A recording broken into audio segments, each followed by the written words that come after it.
আসসালামু আলাইকুম আমার প্রিয় অনুগামীরা ও ভালোবাসার মানুষেরা। আশা করছি সবাই ভালোই আছেন। তো ছেলের শরীরটা বেশ কদিন ধরে একটু জ্বর হওয়াতে ওর মুখে কিছুই স্বাদ লাগছে না। তো ও হুট করে আমাকে বলছে যে মা আমাকে তুমি নান আর মটর পনির করে দাও। তো আমি হুট করে কি করব আমি বুঝতেই পারছিলাম না। তো ফ্রিজে আমার পনির ছিলই আর ফ্রোজেন করে রাখা মটর ছিল, ইস্টও ছিল হাতের কাছে। তো ময়দা নিয়ে এলাম, নিয়ে এসে এই যে ইস্ট দিয়ে একটু মাখিয়ে রেখে দিলাম।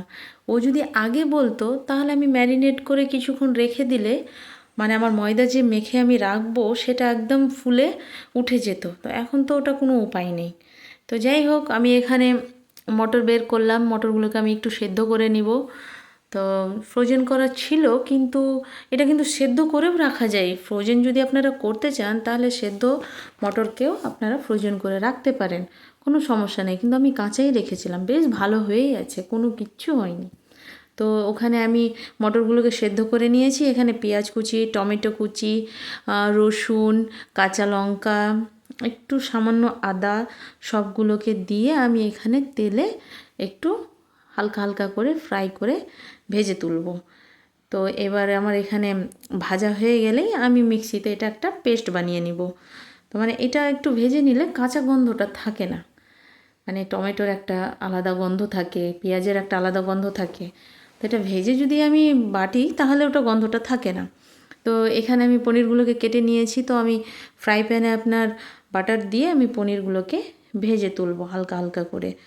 তো এখানে আমি পনিরগুলোকে দিয়ে দিলাম, কিন্তু বেশি কিন্তু ভাজলে কিন্তু কড়া হয়ে যাবে। তো আমি একটু হালকা স্যালো ফ্রাই করব। তো এই যে দেখেন আমি একবারই উল্টে টুলটে তারপরে আমি জল দিয়ে দিব এটাতে।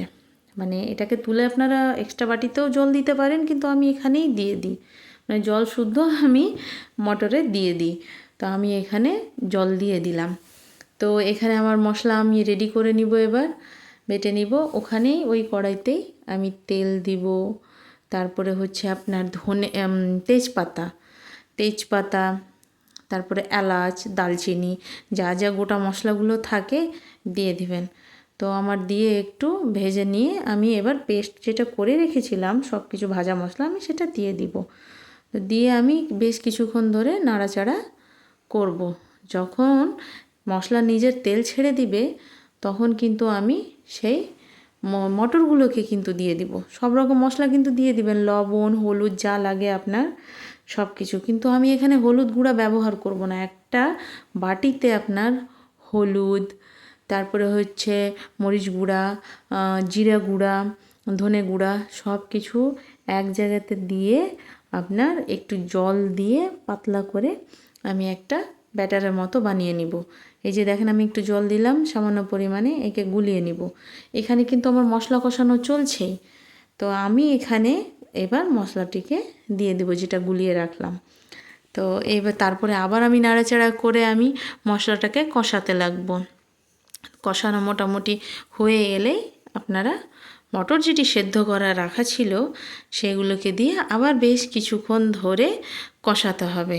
তো আমার এখন মশলা কষানোই কিন্তু চলছে, মশলা কষিয়েই যাচ্ছি এখন। মানে এই মশলাটাকে অনেকক্ষণ ধরে কষাতে হয়।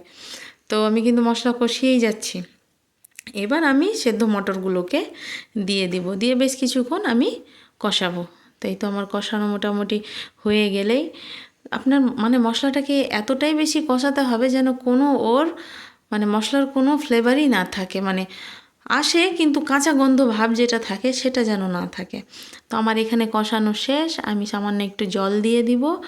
আর বেশিক্ষণ কিন্তু সেদ্ধ করব না, কারণ আমার তো মটর সেদ্ধ করাই আছে। তো আমি এখানে যে ভিজিয়ে রেখেছিলাম পনিরগুলোকে সেটা আমি দিয়ে দিব। পনিরগুলো আসলে ভিজালে অনেক সফট হয়ে থাকে, একদম নরম তুলতুলে হয়ে থাকে।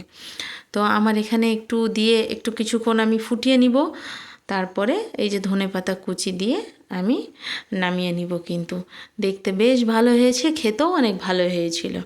তো এই যে আমি এখানে ময়দার মেখে রেখেছিলাম, তো বেশ কিছুক্ষণ যদি 2 থেকে 3 ঘন্টা রাখতাম তাহলে একদম এই যে জালি জালি ভাবটা দেখছেন না, এরকম হয়ে যেত পুরো ময়দাটা। কিন্তু জালি জালি ভালি জালি ভাবটা হয়নি।